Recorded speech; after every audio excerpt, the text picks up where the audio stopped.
Why West supports Israel unconditionally. Western governments support Israel because of humanity.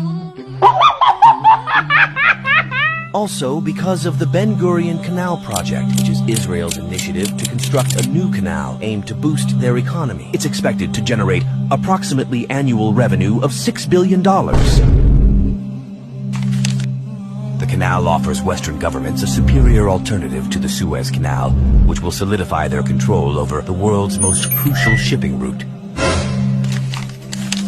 To construct the canal, Israel must reroute it to avoid Gaza, preventing potential economic growth in the Palestinian territory. The Gaza Strip is seen as problematic for the canal project, so Israel wants to take over Gaza in the name of self-defense and use the land for their canal project. And the cheapest way to build this canal is by using nuclear explosives.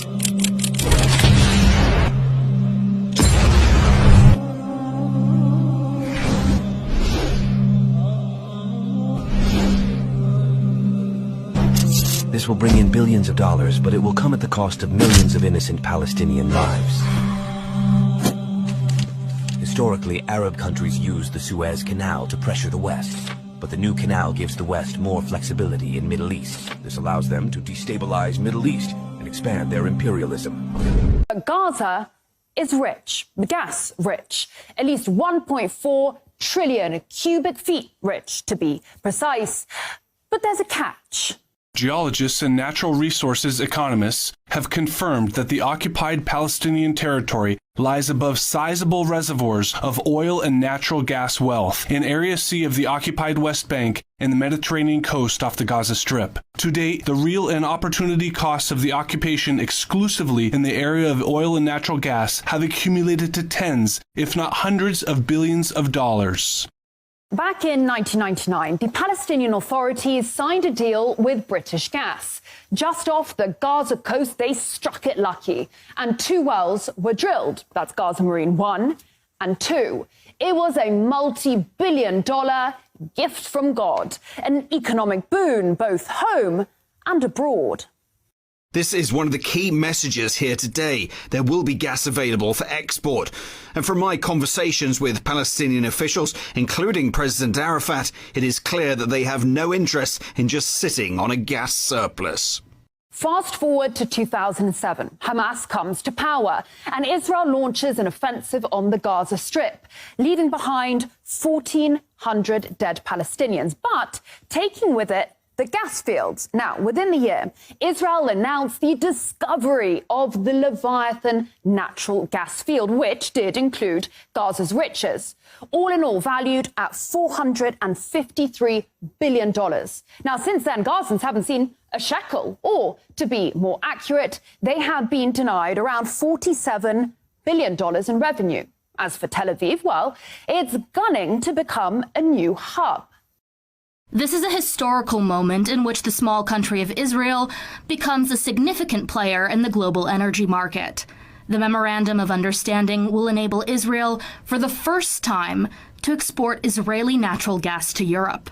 And it is even more impressive looking at the significant set of agreements we signed over the last year, which position Israel and the Israeli energy and water sectors as a key global player. Let's just run through this then. At that moment in time, so we're talking 2022, Russian oil and gas was sanctioned. Iranian oil was sanctioned. Syrian oil fields were, and still are, illegally occupied by US forces. Now, the key port of Latakia was being bombed by Israel, and the port of Beirut, the gateway to the Middle East, lay in ruins. Enter this small country of Israel right here with its seas of gas, its working ports, an answer to Europe's problems, and perhaps, most critically, the US blessing. Because in case you didn't know, US Congress has decided that Israeli energy is in the highest national security interests of Washington. So DC was only too happy for Tel Aviv to become a key global player.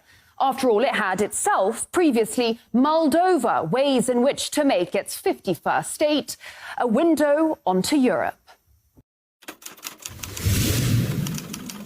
Another interesting application of nuclear excavation would be a sea-level canal 160 miles long across Israel connecting the Mediterranean with the Gulf of Aqaba, and thus the Red Sea and the Indian Ocean, such a canal would be a strategically valuable alternate to the present Suez Canal. The Suez Canal is a gold mine. It connects the Mediterranean Sea to the Indian Ocean via the Red Sea. It is the link between Asia and Europe. Every day, almost 3 million barrels of oil, 8% of global LNG, 50 ships, $9 billion worth of cargo, 12% of global trade all pass along this right here single canal. Remember in 2021 how a container ship ran aground in the Suez? Global trade was brought to its knees. The alternative route via the Cape of Good Hope adds around 9 days and 7,000 kilometers to the journey. There is no replacement for the Suez Canal, except perhaps for the Ben Gurion Canal. Now, what the US had been thinking about back in the 60s was dropping 520 nukes on parts of Israel, all to build a 260-kilometer-long canal that would start at the Red Sea down there in the port city of Eilat, run through the Negev desert, and pour out into the Mediterranean. Where exactly? Right next to northern Gaza, the same northern Gaza that is currently being bombarded and depopulated. Egypt and its money-making Suez Canal would just be sidelined. The same Egypt that, rumour has it, is now considering taking in refugees in exchange for debt relief by the US. And if you think it's crude of me to talk business during times of an existential war, think again. The winning companies have committed to unprecedented investment in natural gas exploration over the next 3 years, which would hopefully result in the discovery of new natural gas reservoirs. In recent weeks, Tel Aviv has handed out 12 new licenses to 6 companies, on top of the plan to tap more of the Gaza marine resources. This area is a strategic gold mine. The Israelis have their largest foreign base down the Red Sea, just off Eritrea. And here a bit further down, well, Beijing has a naval base in Djibouti, a key piece in its enormous global infrastructure project, the Belt and Road, hated by London, Brussels and Washington alike.